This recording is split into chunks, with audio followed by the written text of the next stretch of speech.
बिस्मिल्लाहिर्रहमानिर्रहीम। अस्सलाम वालेकुम। एम्बेसी ने अपने एक ऐसे एहलकार को नौकरी से बर्खास्त कर दिया है, नौकरी से फ़ारिग कर दिया है, जिसने अपने ही मुल्क के एक आम बंदे के साथ बदतमीज़ी की।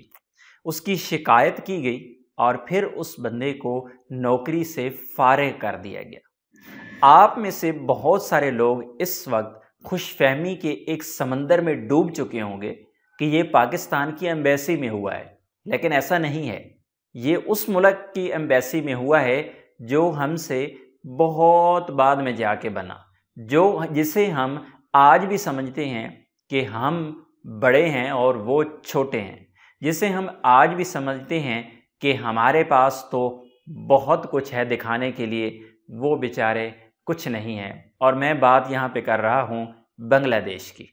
बांग्लादेश की एम्बेसी ने अपने ही एहलकार को नौकरी से फ़ारिग कर दिया और एक आम बंदे की शिकायत की वजह से, और उसके साथ बदतमीज़ी की गई, इंक्वायरी हुई, बदतमीज़ी साबित हुई, अगले बंदे को नौकरी से फ़ारिग कर दिया गया।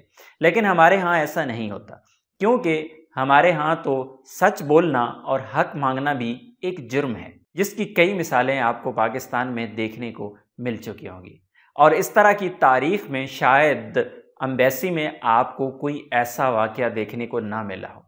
एतमाद ऑफिस को देख लें, जहाँ पे वीज़ा स्टैंपिंग होती है, जहाँ पे प्रिंटिंग आपके फिंगर प्रिंट्स होते हैं, या फिर एम्बेसीज़ को देख लें, आए दिन कोई ना कोई ऐसा वाक़या पेश आता है कि एक आम बंदे की तज़लील की जाती है, और उसकी कई वीडियोज़ भी सामने आ चुकी हैं। लेकिन आपको शायद अखबारों में कोई ऐसी खबर देखने को मिल चुकी हो, आपको प्रैक्टिकली ऐसा कुछ नहीं मिलेगा।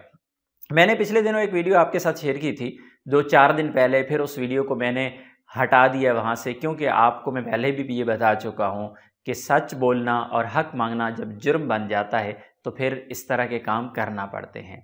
सऊदी अरेबिया की इंडियन एम्बेसी के आप ट्विटर अकाउंट पे चले जाएं, वहाँ पे जाके देखें कि आपको वहाँ पे हर घंटे बाद लोगों के जो उनके ओवरसीज़ हैं उनको रिप्लाइज़ मिल रही हैं, उनके मसाइल को हल किया जा रहा है, या फिर कम अज़ कम उनको उंगली पकड़ के आगे चला दिया जाता है, या एक इशारा दे दिया जाता है कि इस मसले का हल वहाँ पे है, वहाँ पे चले जाएँ।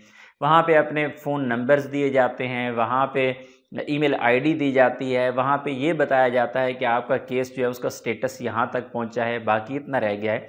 लेकिन दूसरी जानिब पाकिस्तान एम्बेसी को देख लें, पाकिस्तान एम्बेसी के ऑफिशियल अकाउंट पे आपको किसी एक आम ओवरसीज़ पाकिस्तानी के किसी मसले का हल बताया गया हो, वहाँ पे कोई रिप्लाई दिया गया हो, या फिर अहमद फ़ारूक साहब जो हमारे सफ़ीर मोहतरम हैं, उनकी जानिब से जब से वो तैनात हुए हैं, ओवरसीज़ पाकिस्तानी जो बेलचा मार पाकिस्तानी हैं, उनके बारे में आज दिन तक कोई उन्होंने बात की हो कि हम इनके मसाइल हल करेंगे, या इनके मसाइल हल करने के लिए हम ये स्टेप्स ये कदम उठा रहे हैं, ऐसी कोई खबर आपको नहीं मिलेगी। तो अल्लाह से दुआ है कि अल्लाह ताला ओवरसीज़ पाकिस्तानियों की हिफाजत फरमाए और उनकी मुश्किलात में आसानियाँ पैदा फरमाए। अपनी दुआ में याद रखिएगा। अस्सलाम वालेकुम।